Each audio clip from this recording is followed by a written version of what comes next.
ঢাকার 2024-এর রক্তঝরা জুলাইয়ের স্মৃতি এবার যেন হুবহু ফিরে এলো ভারতের রাজধানী দিল্লিতে। পার্থক্য শুধু স্থান আর পাত্রে। বাংলাদেশের ছাত্রদের উপর চলা দমন পীড়নের স্টাইলেই এখন দিল্লিতে চলছে ককরোচ জনতা পার্টি সিজেপির ছাত্র জনতা নিধন অভিযান। প্রশ্ন ফাঁসির প্রতিবাদ ও সোনাম ওয়াংচুকের মুক্তির দাবিতে সোমবার সংসদ ভবন অভিযানে নামে হাজারো শিক্ষার্থী। আর অমনি নেমে আসে দিল্লির জুলাই মার্কা পুলিশি তাণ্ডব। লাঠিচার্জ আর টিয়ার গ্যাসের ধোঁয়ায় মুহূর্তেই রণক্ষেত্র হয়ে ওঠে পার্লামেন্ট চত্বর। আহত হন 60 জনের বেশি আন্দোলনকারী ও শতাধিক পুলিশ। কিন্তু তাতেও দমানো যায়নি ক্ষোভ।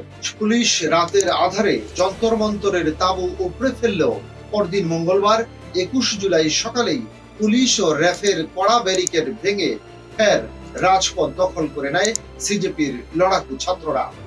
হাসিনার কায়দায় তেলাপোকা দমনের মতো করেই যেন মোদী সরকার নিজের শক্তিমত্তা প্রদর্শনে নেমেছে। 163 ধারা জারি ও 70 জনকে গ্রেফতারের পরও তরুণ সমাজ দমে না গিয়ে লড়াই অব্যাহত রেখেছে। দিল্লির হাসপাতালে চিকিৎসাধীন সমাজকর্মী সোনাম ওয়াংচুকও সাফ জানিয়ে দিয়েছেন, সংসদ সদস্যের সাথে সাক্ষাৎ না হওয়া পর্যন্ত আমরণ অনশন থাকবে না। আন্দোলনের প্রচন্ড চাপে নড়ে চড়ে বসেছে কেন্দ্রীয় সরকারও। কেন্দ্রীয় স্বাস্থ্যমন্ত্রী জেপি নাড্ডা সিজেপি প্রতিনিধিদের সাথে জরুরি বৈঠকে বসলেও শিক্ষামন্ত্রী ধর্মেন্দ্র প্রধানের পদত্যাগ এবং নিহত পরীক্ষার্থীদের পরিবারকে 1 কোটি টাকা ক্ষতিপূরণের দাবিতে অনড় আন্দোলনকারীরা।